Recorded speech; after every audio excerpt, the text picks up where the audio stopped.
Next month marks 105 years since the 1921 Tulsa race massacre. Over the course of 2 days, a mob of white men terrorized and burned down a thriving African-American community known at the time as Black Wall Street. As many as 300 people were killed. No one was ever prosecuted. And last year, the Oklahoma Supreme Court dismissed the lawsuit that sought reparations for survivors. The story of those survivors and their descendants, the legal challenge, and the ongoing fight for reparations is outlined in an upcoming book, Redeem a Nation, the century-long battle to restore the soul of America, written by the lead attorney on the case. And he joins us now, Damario Solomon-Simmons, author and civil rights lawyer. And we're also joined by John W. Rogers, Jr., a descendant of a Tulsa massacre survivor and founder of Ariel Investments, the U.S.'s largest minority-run mutual fund firm. Gentlemen, thanks for joining us. Congrats on the book to you, Damario. Thank you so much. So back in 2020, that was we remember, the year of the so-called racial reckoning. That's when you and your legal team filed this suit. What was the catalyst for this at the time? Well, the catalyst was number one because I'm from Greenwood. I'm a son of Greenwood, and I remember the stories of how wonderful the community was with all the businesses, all the professionals, and then learning how my community was burnt down and bombed from the sky. And this was something I didn't know growing up until I went to college. And from that time in 1997, I was really passionate and obsessed with educating others and advocating for justice and reparations. And at that time, we had 3 living survivors that were left, all over 100 years old. And we really thought this was a great opportunity with the so-called racial reckoning and everything that was going on, that we wanted to try to one more time to get justice and reparations for them. I feel like it's a story that a lot of us don't know about until we're almost adults, right? John, your great-grandfather, J.B. Stratford, owned several businesses, a large hotel in Tulsa's Greenwood neighborhood that was destroyed during the massacre. How did you come to learn about this part of your family's history? I learned about it through my mom. She was a passionate defender of her grandfather, who she really often said that because he was treated so badly in Tulsa, and she saw her father, a lawyer, use his legal skills to stop Tulsa from extraditing my great-grandfather back to Tulsa after the massacre, it inspired her to be a lawyer and for her to become the first black woman to graduate from the University of Chicago Law School in 1946. So she was really proud of her grandfather and her father and their inspiring leadership. Damario, in 2024, as we mentioned, the Oklahoma Supreme Court, they dismissed the case that you brought, but you are continuing to fight for reparations, of course. What's the latest? Where are we? Yeah, well, you know, we were, unfortunately, we were dismissed by the Oklahoma Supreme Court, but we did get the United States Department of Justice for the first time in 2025 to issue a report about the massacre. We've continued to move forward to make sure people understand what actually happened. It used to be called a riot, now it's called a massacre.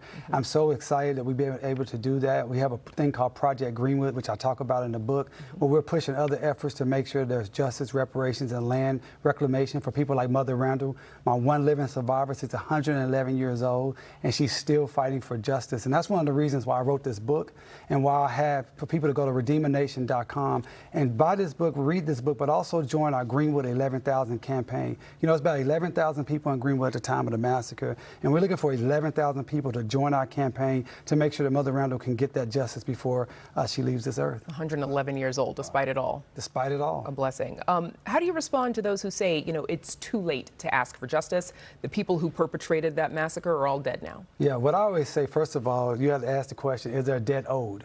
And is there a debt owed? And that's where you start first. And then you say, when people say, oh, this is too late, it's too radical, I always say reparations is not radical. Refusing to pay what you know you owe, now that's radical. You know, you think about J.B. Stratford, the most wealthiest man in Greenwood at the time.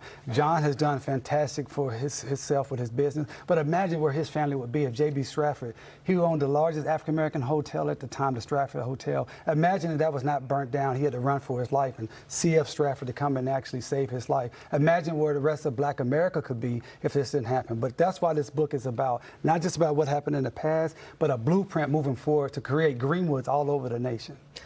John, the destruction of Black Wall Street, of course, you know, not the only instance of Black communities or institutions being torn down. What is the long-lasting impact of that kind of destruction and the generational wealth that gets stolen when that happens? Well, it's an enormous amount of wealth that's stolen. Arguably, my great-grandfather's wealth would be now worth over $100 million. And to think what we could do with that in our family and the amount of philanthropy and political empowerment that would come to our community if we were able to benefit from that wealth. And the thing that really makes me also very unhappy is the anchor institutions, even today, in places like Tulsa, the hospitals, the universities, the museums, are not working with black businesses. They're not giving us economic opportunities. You would think that that spirit would be there, because if you're not going to give us reparations directly, at least do business with black businesses in your local communities. Similar to the, to the question about people might say it's too late. John, some folks might look at your success and say, you don't need reparations. Yeah. What do you say to that? I think that I can't argue that I need reparations, but I think we deserve a chance to be able to build businesses of scale. You know, our mutual fund company, Ariel Investments, is so much smaller than the big guys, the Fidelities of the world. And so we should have that opportunity to build something great. And as I spoke at Reverend Jackson's memorial, we talked about how important it was to have strong black businesses. When you looked at what John Johnson did for our country with Ebony and Jet, and George Johnson did with Ultrasheen and Afrosheen, they employed people, they created philanthropy, they supported our community and our businesses in many, many ways, and built a virtuous circle. Damario, the book starts with an author's note where you write, we're going to quote you here, when I speak of repairing America's soul, I do not mean restoring something that was once whole. America has never had a soul. From its beginning, this nation was built on genocide, slavery, and racial exploitation. Repair is not nostalgia, it is construction. It is laying the foundation that was denied at the beginning, insisting that integrity and dignity be established where none existed before. What should reparations look like? Comprehensive repair for this country and for black people. It looks like land, it looks like opportunities for wealth transfer, as John talked about, wealth opportunities, have access to capital, having people have an opportunity to be successful. And that's what I mean when I say if we want to have a soul in America, we have to start by fixing what actually started this country off in the wrong direction. And that is enslavement, that is genocide, and that is not doing right by people who've been wrong. It's not about, you asked if John, can he argue if he needs reparations? Obviously, he's been very successful, but it's not about what happened. It's not about how he's doing now. It's about the harm that occurred. And the harm is still happening to everyone that's impacted by the Tulsa Race Massacre. The concept of reparations, John, has come a long way. The town of Evanston having created a reparations package. Both the city of Chicago and the state of Illinois have created commissions, Illinois recently releasing a report. Does this show that the needle is moving and that some form of reparations is to come? I think it was moving slowly. But now, with President Trump in, and the things that are going on today in Washington, in the Justice Department, it's really hard to make a case that these opportunities are going to be there for our community. As we know, diversity, equity, inclusion has been kind of deemed a four-letter word, and people can't even talk about it anymore in the corporate world or the university world. So I think reparations, even though it's the right thing to do morally, it's the right thing to create equal opportunity for us to create wealth.